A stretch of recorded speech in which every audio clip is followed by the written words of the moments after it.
नमस्कार शेतकरी मित्रांनो, संपूर्ण महाराष्ट्रातील शेतकऱ्यांसाठी आली सर्वात मोठी आनंदाची बातमी। शेतकरी मित्रांनो, शेतकऱ्यांना मिळणार आहे हे हेक्टरी 45,000 रुपये। तर शेतकरी मित्रांनो, या 45,000 कशाची मिळणार याची मर्यादा असणार आहे 2 हेक्टरपर्यंत। म्हणजे शेतकरी मित्रांनो 45 + 45 असे शेतकऱ्यांना 90,000 रुपये मिळणार आहे। हे 90,000 कशाचे आहे तर शेतकरी मित्रांनो, हे 90,000 रुपये अतिवृष्टी नुकसान भरपाईचे आहे। आणि हे अतिवृष्टी नुकसान भरपाई 15 दिवसात शेतकऱ्यांच्या बँक खात्यावर जमा होणार आहे। ते कोणत्या शेतकऱ्यांच्या बँक खात्यावर जमा होणार आहे आणि त्यासाठी कोणते जिल्हे पात्र ठरले हे सविस्तर माहिती आपण या व्हिडिओमध्ये बघूया। तर चला बघूया व्हिडिओ। राज्यातील ज्या शेतकऱ्यांच्या जमिनी अतिवृष्टीमुळे खरडून गेल्या आहेत शेतकरी मित्रांनो, त्यांच्यासाठी राज्य सरकारने मोठी मदत जाहीर केलेली आहे। दिनांक 17 ऑक्टोबर 2025 रोजी एक शासन निर्णय निघालेला होता।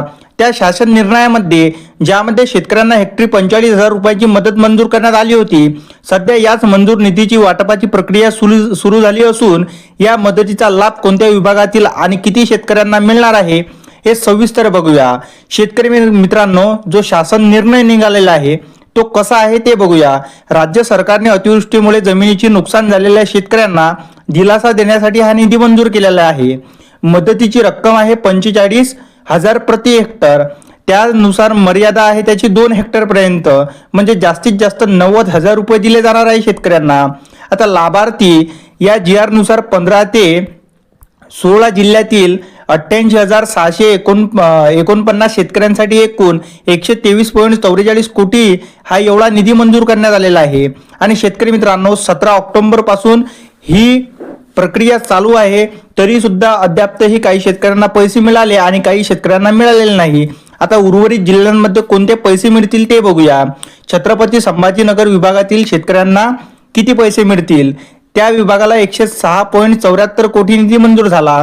धाराशिव मध्ये 33,263 बांधित शेतकरी आहेत, त्यांना निधी मंजूर झाला 40.48 कोटी।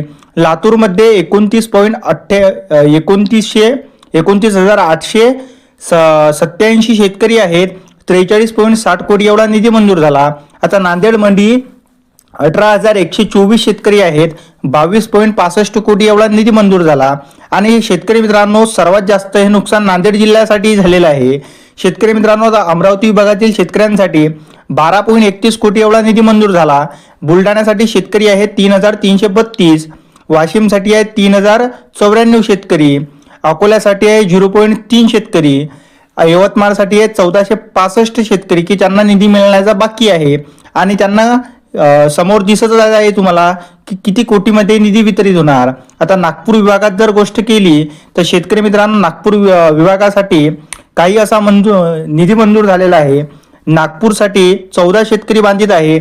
म्हणजे शेतकरी मित्रांनो, काही शेतकऱ्यांना निधी मिळालेला आहे आणि ज्यांना मिळालेला नाही त्यांना या रकण्यामध्ये त्यांचे नाव आणि ते जिल्ह्यानुसार किती रक्कम आहे ते दिसत असेल। त्याचबरोबर पुण्यासाठी आणि जळगाव जिल्ह्यासाठी सुद्धा निधी वितरित करण्यात आलेला आहे शेतकरी मित्रांनो। आता शेतकरी मित्रांनो, शेतकऱ्यांसाठी महत्त्वाची सूचना काय आहे ते बघूया। ही संपूर्ण मदत फक्त याच शेतकऱ्यांसाठी आहे ज्यांच्या जमिनी खरडून गेल्या आहेत आणि ज्यांच्या नुकसानीची नोंद प्रशासनाने केली आहे। ही सरसकट पीक नुकसानीची मदत नाही।